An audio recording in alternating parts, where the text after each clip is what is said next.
안녕하세요. 개인 투자자분들의 멘토 프로페서 킹입니다. 6월 17일 기술적 분석의 좋은 모닝 브리핑 출발해 보도록 하겠습니다.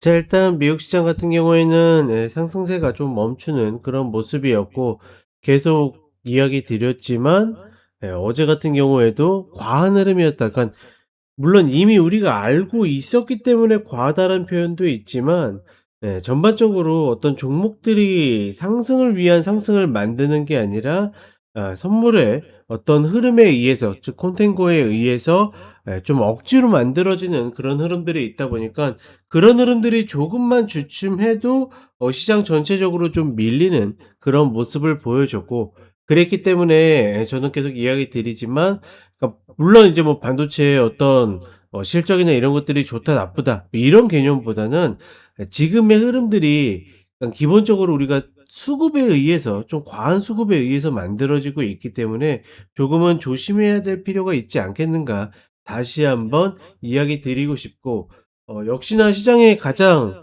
어떻게 보면 핫 이슈는 스페이스X죠. 스페이스X가 어제 장중에 심지어 마이크로소프트 시총을 넘겼다가 다시 이제 좀 밀리는 모습을 보여줬었는데, 그럼에도 불구하고 종가상 이제 이 아마존의 시총을 좀 넘어가는 그런 모습을 보여줬죠.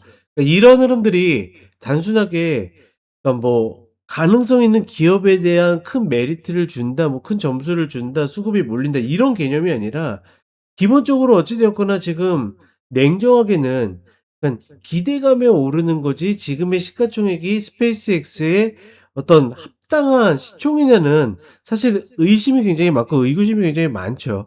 그러니까 이런 흐름들이 과연 시장에 긍정적인 영향을 미칠 것인지 부정적인 영향을 미칠 것인지 잘 생각해 봐야 되는데, 제가 봤을 때는 이런 부분들이 긍정보다는 부정에 조금 더 가깝지 않을까.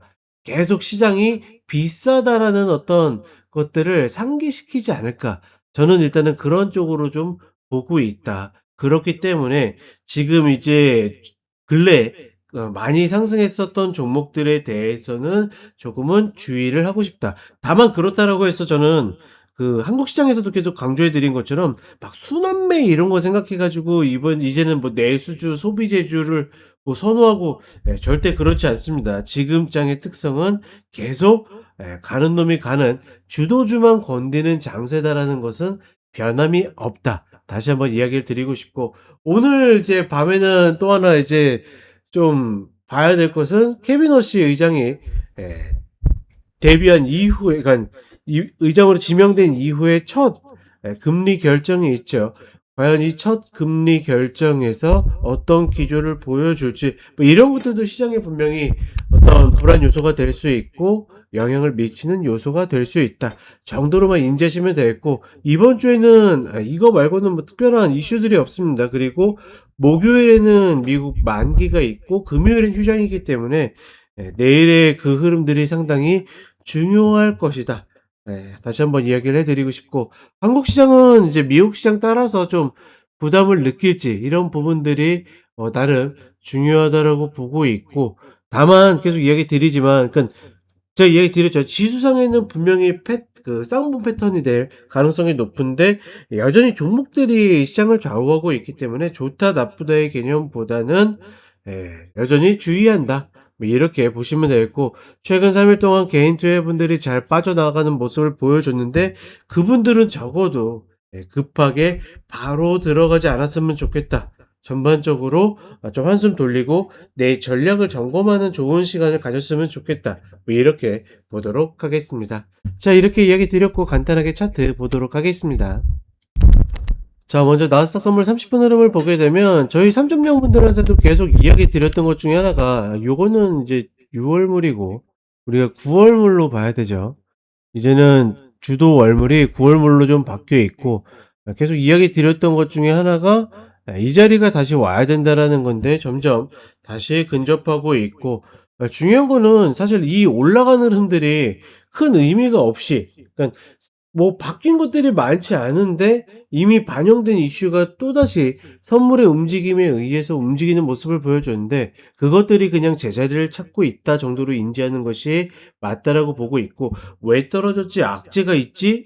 악재가 없나?' 뭐 이런 것들을 찾아볼 이유는 별로 없어 보인다.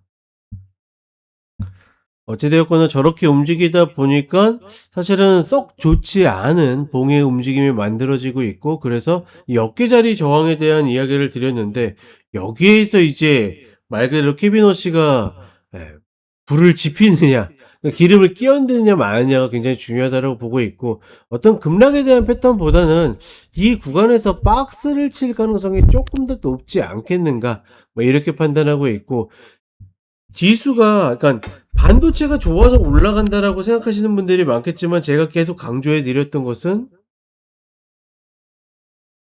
지수가 그러니까 반도체가 좋아서 올라가는 것도 분명히 있겠지만 이렇게 과하게 올라온 데에는 다름이 아니라 뭐가 있었다? 이 흐름에서는 반드시 선물의 공이 컸었기 때문에 지금 이제 만기를 앞두고 매수 세력들의 나가는 흐름도 보이고 이런 것들을 종합해 봤을 때는 그 흐름들이 계속될 가능성에 대한 흐름을 보기보다는 일정 수준 조정이 될 가능성이 높다. 이렇게 보는 것이 조금 더 합리적이지 않겠는가. 따라서 전반적으로 반도체를 접근하는 데 있어서는 내가 막 무리하게 접근하기보다는 내 전략이 나오면 하고 아니면 만다라는 조금은 한 발 물러서서의 전략이 좀 필요하다. 다시 한번 이야기를 해 드리겠습니다. 그리고 마지막으로 한국 시장을 오게 되면 예. 이야기 드렸던 것처럼 이 흐름에서 이 지수적으로는 쌍봉의 흐름에 가깝게 움직이고 있는데 중요한 거는 지금 우리나라의 지수는 어떤 지수가 시장 전체의 종목들을 끌고 가기보다는 몇몇 종목들이 지수를 결정하는 그런 흐름들을 보이고 있기 때문에 사실 이런 지수의 패턴이 나중에 수렴한다 안 한다의 개념보다는 조금은 우리가 뭐 조심해서 간다. 이 정도의 흐름이 맞다라고 보고 있고 다만 미국 시장의 어떤 궤를 같이 한다라고 그러면 전반적으로 조금은 천천히 가도 괜찮지 않겠는가.